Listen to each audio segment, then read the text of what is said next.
Sama, your moderator for tonight's little event.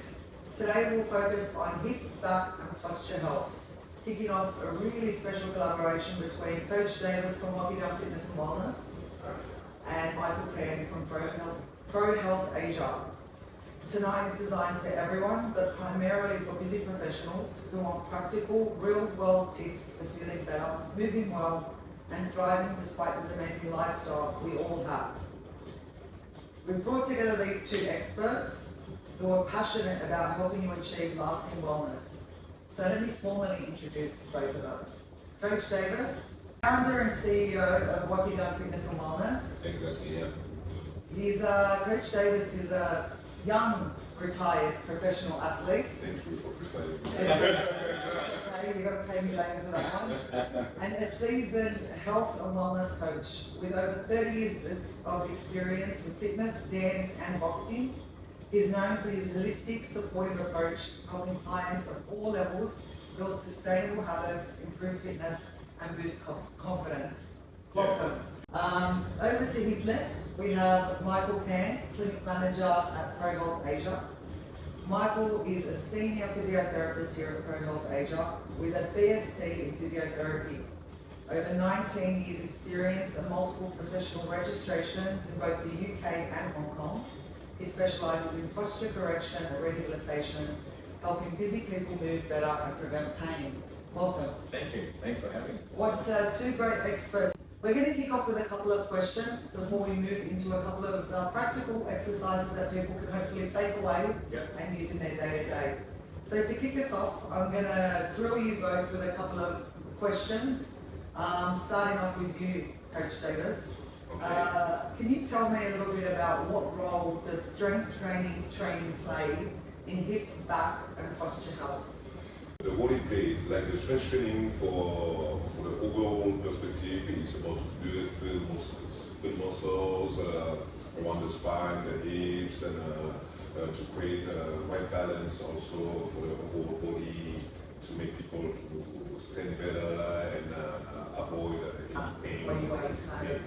Definitely. And I do just to follow up on that. Strength training is often associated with weights, things like that. Is that, I mean, following your YouTube channel, I can see that you do a lot of things with body weight. Use strength training. Force and weight, because definitely you can technique those two together to associate like the misconception about the weight training and body weight training. Exercise we can do strength training on the body weight training, which is force in a way. Why? Because for the body weight training, you can use different technique to engage the strength training, to activate the strength training on different exercises. Okay. Yeah. Okay, great. I can see you do a lot of strength training. Those arms, you show yes, your arms. Exactly. Especially, a lot of body weight, but also, of course, I love I'm doing boxing, kettlebell, dancing, but everything about the related to movement. Yeah, so that's what I do mainly, and also on the YouTube, we can see on the Wokidan YouTube, you have different videos, and even there is bodyweight programs for all type of people, busy professional, elderly people, for men and women, for everyone. Who can show you exactly what we can do even without weights. Okay, great. Thank you. Pleasure. Over to Michael. How does poor posture at work contribute to long-term pain or injury? So, how does bad posture affect people in the long run? So, muscles do work in tandem. So, if one muscle is working and strength, sort of like flexing and shortening, the other will be doing the opposite. So something else will be lengthening and relaxing at the same time. So if you're in a bad posture, it means certain muscles are going to be compressed and potentially in a shortened position for much longer than they should be. And over time, that also means that they will end up being in that position. That muscle will end up being shortened, and it won't be able to function the way it should be. It should be able to. And at the same time, you have the opposite muscle where it's going to lengthen and actually lose its strength and loses sort of the tensile quality, and therefore becomes weakened. And all that means is you then end up with this imbalance in your body. And of course, as you know, we all know, imbalance will lead to potentially tension, extra pressure, extra sort of over-activation of the muscle, leading to potentially pain. Injuries.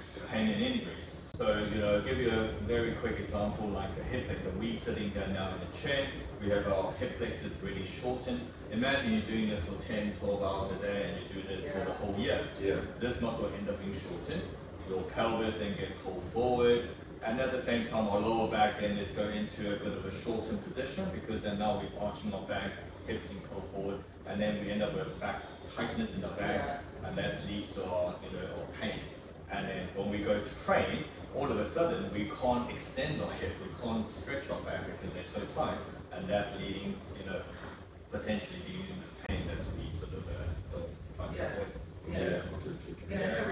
Everything you just mentioned, I feel like, and that's why we're targeting kind of busy professionals, because in the corporate environment, people are sitting all day, or you're in a meeting, back-to-back meetings, or even working from home. You tend to just not get up. Are there any tips that you give people in that environment to kind of remember to stretch their muscles, get up? Like, what would you recommend? I mean, I think the key thing is to get into the good habits of remembering to move. I always say to people, like, the best posture is actually a moving one. So you shouldn't be so fixated on, I need to stay in one good position or good posture. I think the best is actually keep yourself moving. Think about, if you're sitting down for a little while, do get up, do move. But then yes, when you're sitting, we'll go through today a little bit about posture. What is supposedly a good posture? But it doesn't necessarily mean you're in bad posture is always having pain. I think people need to understand a bit of a myth about that. Like, it's just because you're in bad posture doesn't mean you're always in pain. But we are trying to prevent it, and we don't know where you fit in the scale. So keep moving, keep active, but be mindful of things. Like, be a bit more sort of like what's the word? Be a bit more mindful in terms of be aware of yourself, be aware of your own body. Self-awareness. Is it a good thing, or should they do more, or you think that's enough, like to do example, standing up 1 to 2 minutes per hour? I mean, it's a good start. I think it's a good start. I always say to them, I say to a lot of my clients, I say, look, it's really difficult to get you to commit to 10 minutes, 15 minutes of stretching a day. So yes, I would prefer you to actually, when you get down and get a cup of coffee, why don't you do 1 or 2 stretches that takes you 20 seconds to do? If you could do that throughout the day, and don't actually make the time for it. You just remember, I'm going to go get a coffee, I'm going to stretch my shoulders. I'm going to go, stand around, go to the toilet, why don't I stretch my hamstrings, my hip flexors in the meantime?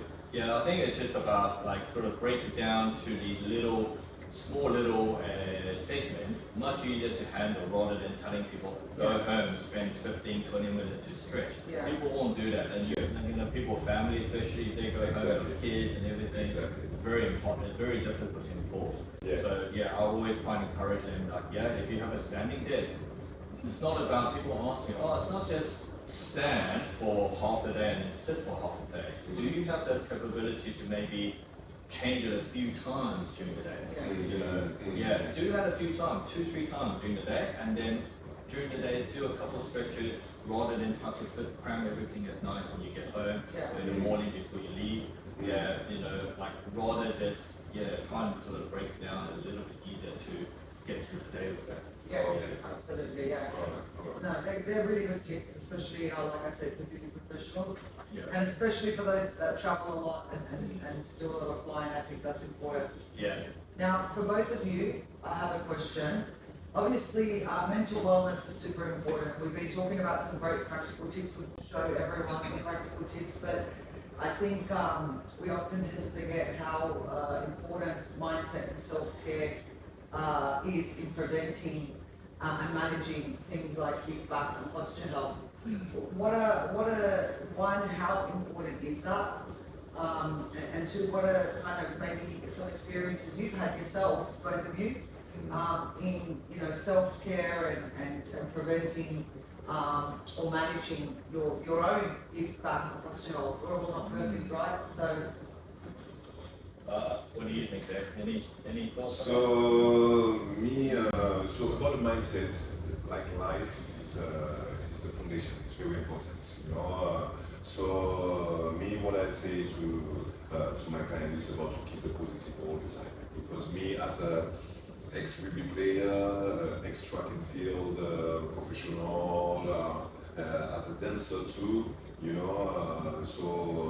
me, example, I had different injuries, a lot of injuries during my professional rugby career, and things like that. So I've been like off the field like for like 3 to 6 months or things like that. So that's very difficult. Me, if we're focusing on the music professional, it's the same thing. When they're working, they have a lot of stress, there is a lot of work, not enough sleep or things like that, but they have to be able to keep that mindset, that positive mindset. Positive mindset, as you were saying earlier, like to create healthy habits, to have the good behaviors who will lead you to the success that you want.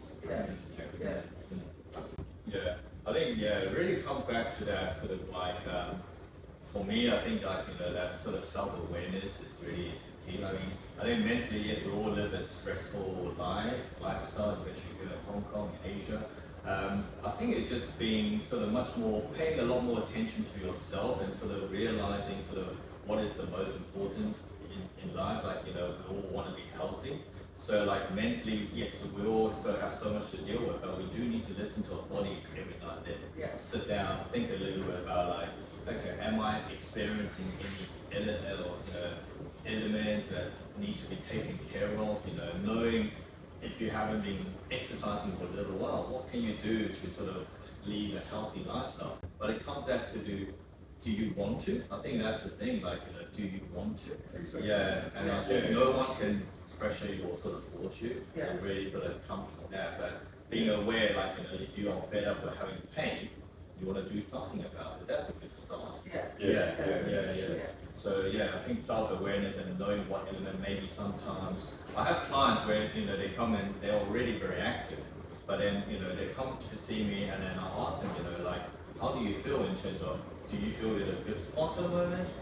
They might be training a lot and I break down their training, like, oh, you do a lot of strength training, you do a lot of running. Are you spending enough time to recover? Are you spending enough time to do stretches or background work? Exactly. And vice versa, someone who comes and they do a lot of yoga, are you doing enough time to spend enough time doing a bit of strengthening, stabilizing? You're really, really flexible, from a dancing point of view, dancers need to do so much core work. You're too flexible, How much are you aware of yourself? And you'll be surprised a lot of people don't know. And then when you tell them, they go, oh yes, of course. Sure. They don't really know how to balance right away, but that's why we are here for. That's what we're talking to you about. So you suggest more integrated training and things like that. To have a good balance on different for the body. It's not only strength, but there is the movement, the mobility, the stress relieving, everything. The mind too. No, that's super helpful, and I hope everyone's finding it as helpful as I am. With that being said, firstly, thank you both for taking the time out to answer some of these questions. I think we'll get into a couple of different little practical exercises that people can take away, so no one's got excuses. You can do this on your own.